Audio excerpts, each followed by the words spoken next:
Разговараме со професорката Наташа Котлар-Трајкова од Институтот за национална историја. Професорке, благодарам што прифативте да сте дел од овие летни интервјуа на телевизија 24. Разговорот го правиме во пресред на големиот национален државен празник Илинден.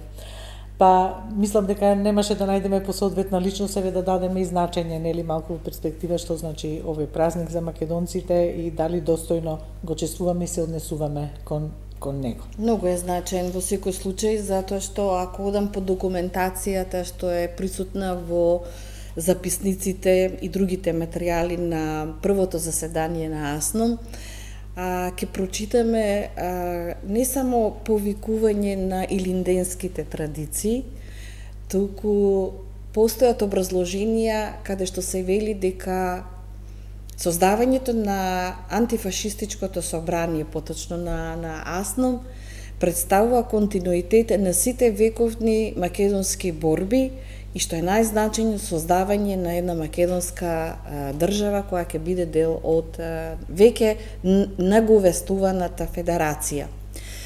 Така што ова не е само на некој начин продолжување на она илинденска традиција од 903 година, тоа е продолжение на она генерација која што се појави после овие борбени македонци, но исто така и извојувањето на она што беше сон на многумина македонци за политичка, национална, културна слобода, односно како што велеше своевремено Гоце Делчев, создавање на една македонска држава, во која што ќе се реализираат определени политички и општествени потреби, а само чинот на востанието за Гоце Делчев и неговата генерација, барем поголемиот дел од неговите соработници, беше само едно средство како да се извојува таа држава.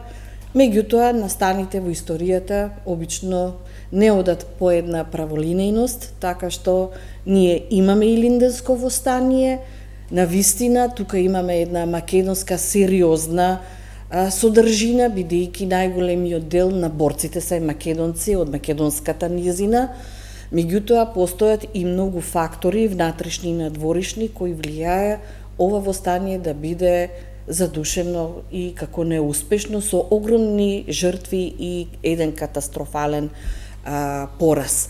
Но во секој случај добро е што реформите пак што следеа оние од Мирцштег, каде што суверените рускиот и австрискиот суверен дадоа можност за едно индивидуализирање на македонската територија, тогаш своевремено опфатена во трите вилаети, така ја именува Македонија, и реформите се однесуваа само на подрачјето кое што беше востанато. Така што можеме да извлечеме определени значајни моменти кои во својот момент не беа реализирани, но беа реализирани со завршувањето успешно на антифашистичката борба во 1944 година. Професорке, дали научивме од овие лекции од Илинденското востание и дали примивме некакви поуки? Па добро, поуките се тие колку сега ние ги восприемаме како современа генерација, останува годините, не, останува дилемата и ќе ви кажам зошто кај мене барем таа дилема е, затоа што илинденските, па и предходните оние, мислам на Кресненското, на Разловечкото, на предходните борбени манифестации, секогаш се однесуваат на внатрешниот простор, односно на внатрешниот македонски елемент чините. Значи, поуката треба да биде секогаш да се завртиме кон самите себе си, кои што треба секогаш да се подпираме на своите сили. Затоа победата во антифашистичката борба е таква, бидејќи прифаќајќи го актуелниот момент, македонската револуционерна и партизанска генерација успеа да ја извојува победата. Илинденската генерација, например, не го слушаше моментот дека од надвор се даваат сигнали дека востанието може да биде задушено во големи катастрофални последици. се нели имале и добивале препораки или сега од оваа временска дистанца се зборува дека пред време било дигнато, па поради тоа нели и неуспехот. Па викаат после дека Македонија така неколку пати и после тоа не ги научила лекциите, па пред време нели одела во некои ситуации поради тоа станува. Па знаете, предвременоста е иницирана од тие големи фактори. Како што во денешно време постојат силни политички, економски и воени чинители, така и на почетокот од 20 век, но и на крајот од 19 век. Значи, Илинденското востание е производ на она револуционерност која што е градена од страна на Македонската револуционерна организација уште од 1893 година. Таа, значи, организација која што во моментот на кревањето на востанието веќе го има името Тајна македонско-одринска револуционерна организација, значи 10 години го подготвува македонското население, не само за борбени активности, не случајно насекаде читаме во литературата, па и во изворите, дека оваа организација го применува Гоцевиот концепт за држава во држава. Значи, тука се одвиваат судски, имотноправни, образовни, статистички податоци. Значи, војводскиот кадар се внесува во македонското население со една просветителска, образовна и безбедносна карактеристика. Така што, кога станува збор дали да се има востание или не, тој војводски кадар, кој што пред се потекнува од тој Гоцев концепт, сметаат дека условите не се подобни за востание во однос на вооружување, на политичките прилики и многу други фактори кои што би влијаеле за еден успех. Избрзаноста или предвременоста следи од факторите кои што сметаат дека во ниту еден момент не смее да има успешно востание кое би овозможило една автономна македонска држава која би построила политички, културен, јазичен и историски идентитет. Значи, ние ги имаме големите сили. Царска Русија во тоа време не дозволува да постои македонска самостојна држава. Австро-Унгарија исто така.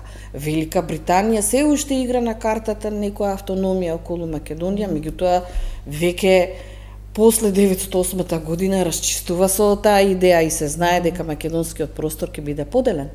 Тоа се знае. Меѓутоа, знаете, историјата е таа, се случили тие настани и сметам дека поуките треба да бидат секогаш да одадеме почит и чест кон таа генерација која што се жртвувала. Ние имаме млади луѓе кои што загинале, цели семејства кои што во тие погроми и битки кои што учествувале. Имаме во мемуарот на револуционерната организација после востанието во оние забелешки дека има многу опожарени села, уништени семејства, некои веќе имигрирале, отишле, така да економскиот и безбедносниот, па и социјалниот и културниот момент е катастрофален за македонскиот човек. Меѓутоа, ние тоа треба да го знаеме и во денешно време да го вреднуваме со една почест и пиетет, бидејќи, знаете, слободата не е добиена на многу едноставен начин. Таа се потпира на жртви и на сериозни човечки судбини, кои што не поминале толку среќно или пак не доживееле некоја сериозна старост. Во младоста загинале. Еве да го спомнам Гоце Делчев, на 3 месеци од востанието загинува на 31 година. И многу други. И многу други. Дал да го спомнам после востанието, целиот тој цвет на таа генерација загинува на 30 години. Млади луѓе гинати во востаничките борби. Така што мислам дека целата илинденска генерација одвај доживува 35 годишна возраст. А тоа не е релативно млади се. Така што ние мора да знаеме дека оваа слобода што денеска ја имаме не ни е подарена, таа е многу чувствителна ситуација која што се потпира на жртви. И то сериозни македонски жртви, семејства, било од селата, било од градовите, така што мислам дека треба да го одадеме пиететот многу сериозен, со длабока почит и секогаш да се спомнува зошто сме ние сега во ова современо живење присутни, не само да создаваме некоја современост, туку и да одаваме почит кон она што нам ни е овозможено да живееме слободен живот. Така. Професорке, годинава одбележуваме 123 години од Илинденското востание и 82 години од првото заседание на АСНОМ, на антифашистичкото собрание. Асномците знаели, го негувале тој континуитет, па не случајно и 2 август е избран за првото заседание на АСНОМ. Дали, еве, повторно ќе ве прашам, дали со доволно внимание и пиетет Македонија се однесува кон овие два празници, не само тоа, еве, деновиве слушам и актуелна е темата околу тоа дека собранискиот спикер Гаши, председателот на собранието, кој што по таа државна хиерархија е втор, нели, прво е председателот на државата, па во немошност, нели, тој, господинот Гаши, односно во моментов Гаши, инаку председателот на собранието е тој што, нели, ја представува државата. Втора година поред нема да оди на чествување на Илинден како државен представник, нели? Добро, тој тоа го образложи годинава со службено патување минатата година поради здравствени причини, но дали сметате дека има премногу случајност во таквите образложенија поради неприсуството во Крушево и на Мечкинкаме и воопшто на одбележување, можело да е Пелинце, можело да е Скопје или како? Па во секој случај, она што го кажав претходно, се надоврзува на ова што ме прашувате, независно дали станува збор за председател на собрание, председател на држава, председател на влада. Сите тие структури на некој начин произлегуваат од народниот суверенитет, односно од нашето овозможување да бидат народни представници. Добиле определени гласови. Народниот суверенитет би побара да се темели чествувањето на она што го пропагираше и линденската генерација, но и генерацијата асномци.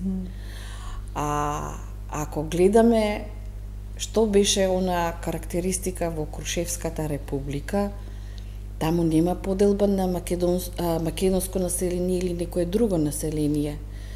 Нема поделба на религиозна основа, дали се христијани или муслимани. Сите ја бараат слободата и нормалниот социјален и културен живот. Така да таа подложка исто и во денешно време треба да биде мотив за чествување. Да. Исто во АСНОМ, ако ги гледаме не само декларативните определби во записниците, во материјалите, делегатите кои што учествуваат исто така потекнуваат и од македонските редови, но и од народностите турската, албанската и другите. Така, сите што биле тогаш нови простори, да. Ако е тоа придобивка и на првиот Илинден и на вториот Илинден, значи ние би требало како современи луѓе, како современа генерација, да најдеме сериозен почит и пиетет кон она што се случувало и сврзното ткиво ние го имаме во историјата. Така што сметам дека треба да биде тоа одбележано на многу сериозен начин, на народен начин, бидејќи морам да ви спомнам кога лани беа во Крушево, крушевчани беа незадоволни зошто целиот тој народ од Крушевскиот, Прилепскиот и другиот крај, па и од поголемиот дел на Македонија, Битолско, да, апсолутно, Хисарско, не чествуваат народно и суверенистички, бидејќи народот не може да си дозволи само определени представници од извршната и од законодавната власт да дефилираат. Барањата на народот се многу поинакви и нормално ние имаме со што да се покажеме. Ние имаме наши представници во културата и во уметноста кои што можат многу убаво тоа да го изведат и да се одаде една почит. И мислам дека овие работи не се решаваат од денес за утре. Предпоставувам дека целиот тој тим околу председателот на собранието или на владата или на државата знаат тоа како се организира и би требало тоа да се оди во најубав ред без потреба ние ова да го коментираме. Но еве мора да го коментираме. Споменате дека некако народот се чувствува како да е отстранет од ова, како државата или државните власти да го имаат подржавено празникот. Некако како да не се дава можност и да се створи една симбиоза на тие чувствувања меѓу граѓаните и меѓу она што представува државна власт во даден момент. Апсолутно. И тоа не е од вчера, завчера, од лани. Со години. Инаку ние што сме вака еве повозрасни да кажам и паметиме какви биле чествувањата на Илинден на времето, доаѓале луѓе од поранешна Југославија, тоа што додека сме биле, значи тоа навистина било празник за сите тие 10 дена што како се случувало, вистински народен празник, тоа било реки од граѓани кои што доаѓале да чествуваат и така, сега ги гледаме се помалку и помалку. Една летаргија јас забележав особено лани. Жалам што на тој начин не дозволуваат догоре со возила да одат, ги остават доле. Не знам зошто, од безбедносни причини на нашите државни представници, но не знам. Па би требало со оглед дека се народни представници еден ден да си дозволат да бидат со народот и меѓу народот. Меѓу народот би требало, точно. Професорке Котлар, има што многу да се зборува, двата Илиндени ги чествуваме нели во еден ден, дотолку повеќе дека навистина треба со едно должно внимание и почит кон жртвите што ги дале животите, ги положиле животите на браникот на слободата и на она што е Македонија денес. Верувам дека кога би можеле да погледнат во ова што е денеска Македонија, не мислам дека ќе бидат многу среќни и задоволни од она каде сме, што сме. Зборувам како целокупно општество, до каде сме стигнале и на економски план, на политички, на економски, споменав, на меѓуетнички, за се нешто малку одма се чепка тука во тие меѓуетнички односи, а рековме уште од кога практично се градело едно единство и се настапувало како единствени во сите тие премрежија што биле задесени на овие простори. Ме интересира, еве, дојдовме до моментот кога го имаме и тој преспанскиот договор. Вие знаете често и да реагирате, во неколку прилики сте изреагирале во јавни интервјуа, зошто да речеме во уставот, во преамбулата е задржан само прогласот, не и манифестот од Илинденското востание, или можеби јас сум грешка? Да, се настојуваше во претходниот период, да биде само прогласот, а не и манифестот. Еве, што е тука цаката, зошто толку да не е манифестот, прогласот, знаеме, проглас како еден повик, а содржината и практично тежината на самиот документ е манифестот. За да не навлегувам во одредбите на Преспанската спогодба, така, добро. Ќе се задржам на ова што ме прашувате. Значи, во манифестот, кој што е многу подолг како текст, многу посуштинска содржина, се зборува за македонскиот народ, за неговите борби, но во целиот македонски периметар, бидејќи партизанските чети, одреди, па и учесници во народно-слободителната борба, повеќе ја гледа Македонија како едно обединето цело, а не како една мала македонска република која ќе биде дел од федерацијата. Ако ги читаме и документите други на асномците од првото заседание на Асном, ќе забележиме дека повеќе се однесува содржината на обединувањето и истакнувањето на вековните борби, одошто на обединувањето кон југословенската заедница и така натаму. Таа содржина провејува во манифестот и многу е нормално кога веќе имате Преспенска спогодба, каде што ви се ограничува периметарот на историскиот, културниот, па и социјалниот живот, вие нормално само ќе барате една таксативна содржина која што е дадена во прогласот, а нема да ги афирмирате и пропагирате македонските борби не само во 20-тиот век, туку и во 19-тиот век и во другите, бидејќи ако ја земеме природбата на македонскиот народ, па најмногу се одвива во Кукуш и во Солун и во другите. Примерот на Миладиновци, на Кузман Шапкарев, на Димитар Василев Македонски, плејада на учебникари се поврзани со Кукуш. Таа природбенско-просветителска дејност. Друго, востаничкиот момент не е само во Крушево. Исто така имаме и во делот на Невеска и на Клисура. Исто така, таму се одвиваат такви македонски национални пориви, борби, каде што населението води борба со османлиската војска. Така што, она што представува содржина и карактеристика и особеност на македонските борби е во манифестот, а само таксативното е во прогласот. За да им угодиме на нашите соседи, сме рекле добро, ќе подзаборавиме на содржината, еве само ова таксативно во ќе го повикаме. Така. Сакам затоа уште еднаш да го образложиме зошто е тоа негодување, нели, зошто не манифестот, зошто всушност прогласот. Професорке, зошто е толку битен илинденскиот период, бидејќи тој се најде и како едно од спорните прашања во односите, нели, во рамките на таа комисија за историски образовни прашања меѓу Македонија и Бугарија?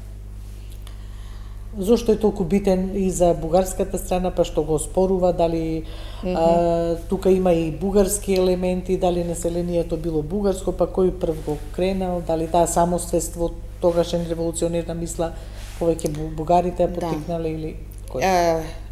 Ова не е новина во секој случај. Тоа е само така пропишано во договорот за добрососедство и пријателство од 2017 година со Бугарија. Но ако ги следиме бугарските политички документи, некаде од 1956 година, кога се спроведува пописот, првиот послободен попис во Пиринскиот дел на Македонија, тогаш се појавува бројката од 187.700 македонци на тој дел. Тоа е сигнал за представниците на бугарската држава во тој период дека сериозно мора да се работи на сузбивање на македонската посебност, односно афирмирањето и прогласувањето на таа посебност во нивната бугарска држава. И ако ги гледаме сите тие документи на Бугарската комунистичка партија, која фактички ја има власта во тој период, особено во 60-тите години, ќе забележиме дека се е направено дали по пат на определен терор или по пат на носење на соодветни правни нормативи и регулативи, дека се работи за постројување на еднородност во бугарската држава во однос на населението. Особено 1966-67 почнуваат да работат институтите за историја при Академијата во Бугарија и при Бугарската комунистичка партија, каде што најчесто се декларира дека не постои македонска нација, таа е така наречена македонска нација, дека мора да работат на фалсификатите од југословенска страна, да се сузбива тоа и дека историјата, јазикот и културата на целата територија на Бугарија, односно и во Пиринска Македонија, е бугарска и да се влие и во македонскиот простор со укажување на самосвеста на определени бугари и во однос на историјата и културата. Значи, се си има своја историја. Фактички, ова само повеќе се издигнува во моментот кога е подпишана Преспанската спогодба, односно задоволување сега и на бугарските апетити.